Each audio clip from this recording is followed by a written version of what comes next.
How to upload 10-minute video on TikTok. Hey everybody, welcome back to Official Help Desk.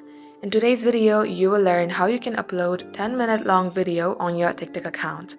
So without any further ado, let us jump right into the process. First of all, make sure that your app is updated. Head over to Play Store and at the top search bar type in TikTok. If you see update sign here, tap on update.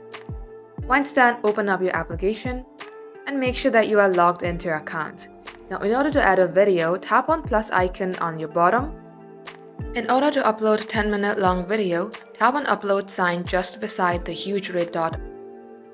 From here, go on to the videos tab and select the video that is 10 minutes long. Once you're here, type in any caption that you would like and tap on post on your bottom right.